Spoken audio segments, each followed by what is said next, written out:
Hey, ladies and gentlemen, welcome back to the channel. As always, it is Nick here, back with your daily crypto news and analysis. And today we are going to be talking about Ripple and XRP, as well as the vast majority of crypto and finance. And I do want to dive in, and I want to start off with this tweet here. So I did include this in a video recently where I was talking about these derivatives, and we're talking about like $632 trillion behind the derivatives market. And at that time, we were talking about Codius. So this was the tweet, and I said from the most recent BIS report, there was over $632 trillion behind the derivatives market. Ripple has been focused on this market for a while, and even some community members pointed out Codius. I'm not too sure if Codius is still being worked on. Last update was 2021. It's still significant to mention. And as we do look at this, right? So here was some of the announcements around the derivatives market. It seems as though the ISDA is preparing heavily to have crypto asset or digital asset derivatives, and it seems as though it's all around crypto, digital assets, DLT, blockchain, you name it, and then going all the way back to 2020, because we do know that Ripple recently joined ISDA. Ripple wins US patent for new Oracle-based smart contract design. Ripple's patent design would allow derivatives to settle based on external information such as temperature data, but this was all through Codius. Now, what is Codius? What's going on with Codius? Is it still around? XRPville actually posted this tweet under my tweet. Here you guys have it. And this is from July 10th of 2023. This is an older video of David Schwartz, but this is talking about Codius. And ultimately speaking, they're talking about how it's going to be ready. It's going to be rolled out when the market is mature enough. So check this out. Does that mean that you started to integrate smart contract capability within Ripple, but then you did it as something independent? That's exactly right. And that's Okay. that's what Codius is.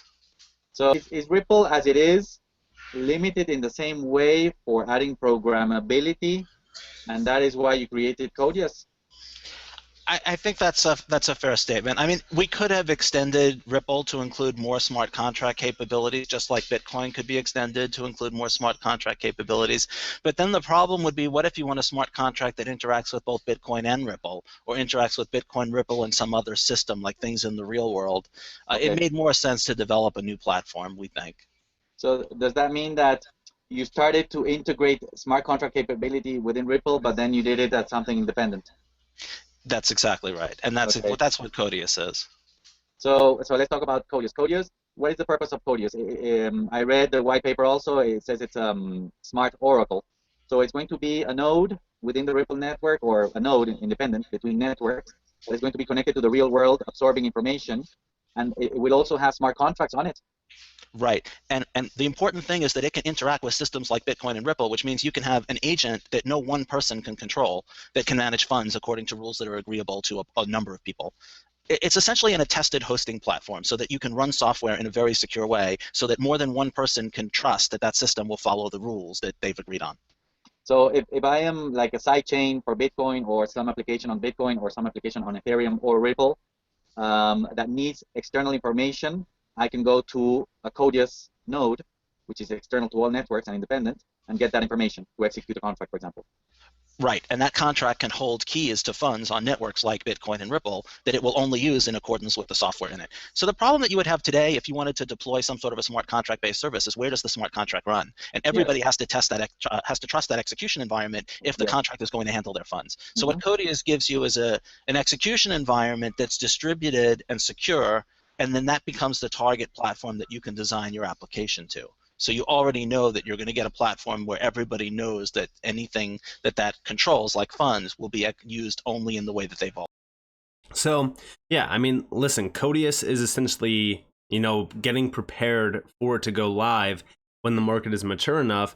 The big question is, what does he really mean through all of this? A few people have been breaking it down. So one, we have over here from Panos, we do see Codius could be one of the biggest and most important developments in the industry, and it would give a whole new meaning to smart contracts. But most people are not aware of what Codius is and how it works, so it's time for a thread. And this is one of 14 from Panos, but David Schwartz recently said this. So A few people were talking a little bit about Codius. There was it's questionable in terms of these threads that come out, but nonetheless, we did see down here. Sorry, it starts right here. So I don't think we really have one right now. Talking more so about ILP versus like Lightning.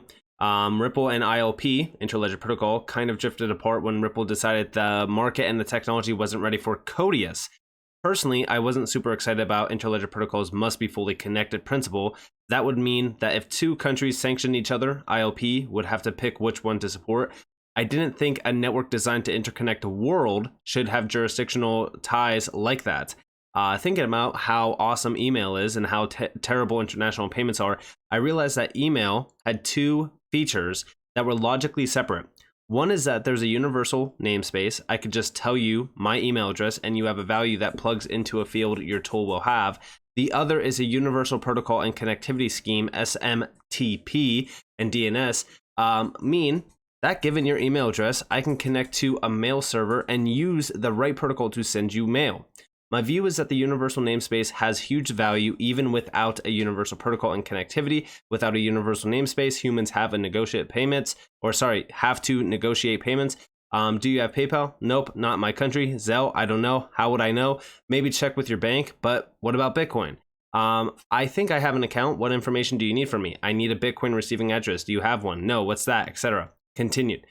With a universal namespace, you can avoid all that human negotiation effort with your pay string. David, Cash Money Sign, Ripple.com.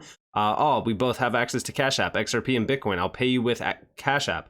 Now, the downside of not having universal interoperability is it can go like this. What's your pay string?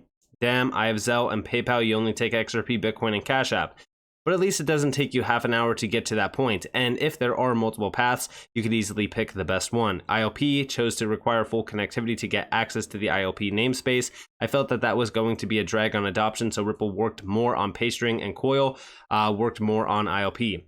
So with that, right, like we go back to the initial view over here, and we do see, thank you, David, has Ripple also completely abandoned Codius? Is anyone working on it to your knowledge? What do you see down here? I'm still trying to revive it. The technological pieces we were missing exist now, and I think there are some demonstrated market needs that it can address. I wish I could say more, but this is probably more than I should be sharing. So it seems as though we get a little bit of a confirmation from David here that they are still working on it. They are trying to revive it, and this is definitely a big surprise. And yeah, definitely found out that Codius is not dead.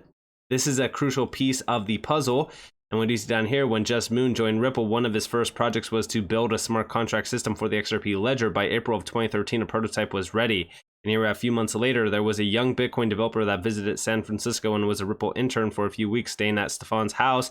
His name was Vitalik Buterin. The conversations about Codius led him to incorporate its key/value data structure into Ethereum. By the end of 2013, there was a new design for smart contracts. Codius worked differently than smart contracts in Ethereum. The contracts run on independent hosts without an underlying blockchain similar to traditional hosting. Codius was constructed not as an additional part of the one blockchain network, but as a completely separate element that stands on its own. In addition, since it's not tied to a specific cryptocurrency, it can settle with any currency, including fiat. Another major difference is that Codius can keep private keys while Ethereum can't. That means Codius can, for example, control a Bitcoin wallet while an Ethereum smart contract can't. Codius uses another concept called smart oracles. A smart oracle is anything that can be asked a question and a non-biased answer is returning. One example could be asking the Bitcoin network if a certain transaction happened. Smart contracts that run on Codius can hold assets in one or multiple blockchains such as Bitcoin and XRP, collect information from any source connected to the internet, be written in standard programming languages. Codius is the application layer for the decentralized web. Programs running on Codius can interact with one another, as well as distribute databases such as XRP Ledger and Bitcoin and all other web services and APIs. And here you guys have a little bit of a breakdown of it. Codius is basically an open hosting protocol and brings a host of its own features to the table, offering flexibility in distribution and development. With Interledger Protocol, Codius adds flexibility in payments to its feature suite. And here you guys have from 2018. It sounds like you have it right. One of the great use cases for Codius is gateways between blockchains, bridging ILP to blockchains and providing an exchange between all assets reachable through ILP. Very similar to Quant, right? Like we've talked about Quant Network a lot in terms of a bridge. Another benefit of Codius is that it gives the choice of programming language back to its user rather than having to write software in strange special purposes. The languages like Solidity, developers can write contracts using any common language.